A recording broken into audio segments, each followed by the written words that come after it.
Et c'est la suite du coup de ce Y Connect consacré au Future of HR et j'ai le plaisir de recevoir un premier entrepreneur d'une longue série j'espère. Comment ça va Xavier Ragage? Ça va très bien, Yacine, merci beaucoup. Bonjour à tous. Je suis ravi d'être là parmi vous, de votre invitation pour parler d'Extra Mile. Et ben voilà, Extra Mile. La première question que je vais te poser, évidemment tu vas nous le présenter, mais j'aimerais comprendre comment l'IA, comment la tech peut permettre de mieux recruter. C'est exactement ça, c'était le problème qu'on voulait résoudre. Nous, on s'adresse, nos clients, ce sont des entreprises d'une certaine taille, PME, ETI, grands comptes, sur différentes verticales d'ailleurs, staffing, aide à la personne, formation, industrie, c'est vraiment assez large. Et ce sont tous des acteurs qui ont des logiciels de recrutement qu'on appelle des ATS et qui vont diffuser sur des channels, des canaux, des job boards et autres. Et nous, on est vraiment l'optimisateur entre les deux, un mid-layer sur ces éléments-là, pour optimiser cette diffusion qui est encore très manuelle aujourd'hui. C'est beaucoup de temps perdu. On reçoit les offres de ce logiciel et puis il faut copier-coller le champ, le salaire, enfin, la description sur plein de canaux. C'est très prenant et très aveugle aussi. On ne sait pas très bien ce que ça donne. Donc l'IA qu'on a développée permet de recevoir ce flux d'offres, de l'analyser, de savoir exactement de quelles offres on parle, etc., de les envoyer automatiquement sur des job boards, sur Google Ads, sur Meta, sur Indeed, sur LinkedIn. Si c'est pertinent d'ailleurs, d'affiner cette publication, cette diffusion. Ok, donc il y a un retour en plus voilà, de la performance un petit peu. Et un retour de performance pour éteindre ce côté un petit peu opaque où le recruteur diffusait sans trop savoir ce que ça donne. Là, il sait en continu ce que ça donne et même de façon un peu prédictive. On va lui dire en amont, pour ce type d'offre, webmaster, chauffeur-livreur ou autre, il vaudrait mieux diffuser là, voilà ce que ça va donner, combien de CV et quel coût par acquisition du CV.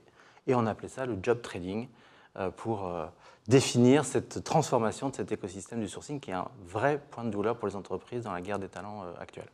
Et on le sait, le talent est la denrée la plus rare et la plus importante pour une entreprise. J'aimerais comprendre, tu as parlé de job trading. Job trading, excuse-moi. J'aimerais comprendre, juste avant, tu as parlé de prédiction. Comment la technologie, comment l'IA, comment la data peut aider à prédire en fait l'humain? Est-ce que tu peux nous expliquer un petit peu c'est quoi les points de data, les données que vous analysez? Est-ce qu'il y a des limites? C'est un très bon point. Déjà, l'IA, là où elle rentre, c'est dans la lecture des documents RH qu'on va traiter, surtout les offres d'emploi. Ça peut aller jusqu'au CV et après l'évolution, mais ce sont d'autres solutions qui peuvent avancer là-dessus. Donc, les offres que je décrivais avec leurs titres, toutes leurs spécificités. NLP, j'imagine. Ouais, voilà, des modèles de machine learning très poussés, issus des modèles BERT. On a vu un prix de Google à l'époque quand on a commencé. Et du multilingue aussi, parce que qui dit HR dit plusieurs langues, français, anglais, néerlandais, flamand, plein de particularités. Enfin, voilà. Donc tout ça qui est analysé, qui est normalisé, comme on dit, pour pouvoir être diffusé, optimisé, etc. Et du coup, après, donc il y a un effet mémoire sur tout ça. On sait ce qui a été envoyé. Et puis, il y a un effet retour de cette data. On voit quelles offres ont été cliquées, candidatées, quand, comment. Et donc, ça donne énormément de données, de statistiques qui peuvent être regroupées pour aller vers ces éléments prédictifs qui vont nous permettre de dire, pour un webmaster à Paris, par rapport à Lyon ou ailleurs, ça va être plus ou moins facile, plus ou moins pertinent, etc. Donc, c'est extrêmement efficace par rapport à ce qui existait avant, qui, je le rappelle, était le recruteur qui prenait une offre, copiait-collait les infos et qui n'avait aucun effet mémoire de tout ça. Tout ça était un peu perdu. Ouais, là, c'est emmagasiné.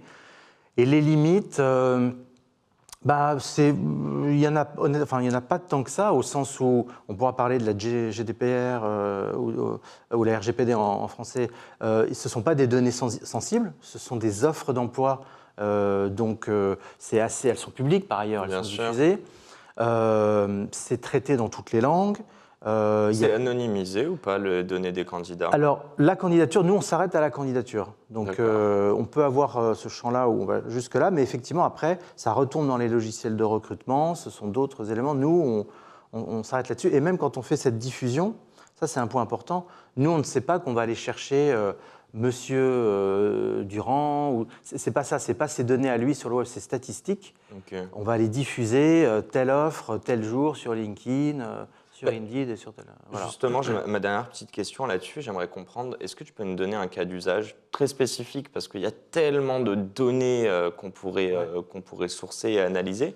Mais voilà, des données chez un client que peut-être s'il n'avait pas l'opportunité de traquer ou du coup il s'est rendu compte peut-être d'une sorte de profil ou de skills qu'il voudrait chercher auprès de... Si je prends un exemple, nous on est très fiers de travailler pour les armées françaises par exemple.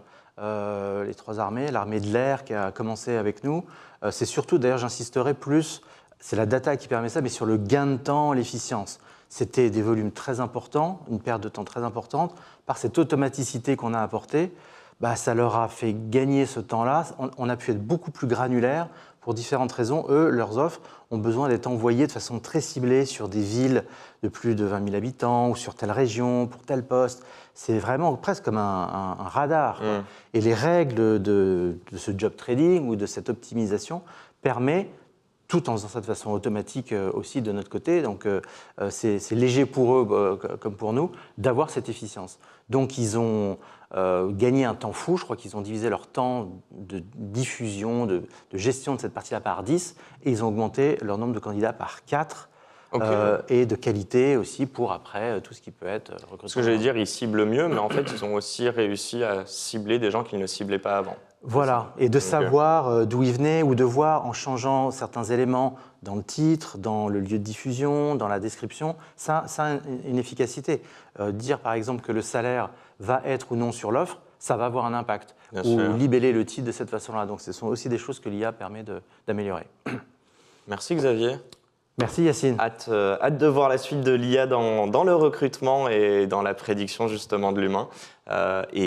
Bonne chance pour la suite. Merci beaucoup et hâte d'avoir d'autres clients intéressés par cette techno qui révolutionne cette partie du sourcing.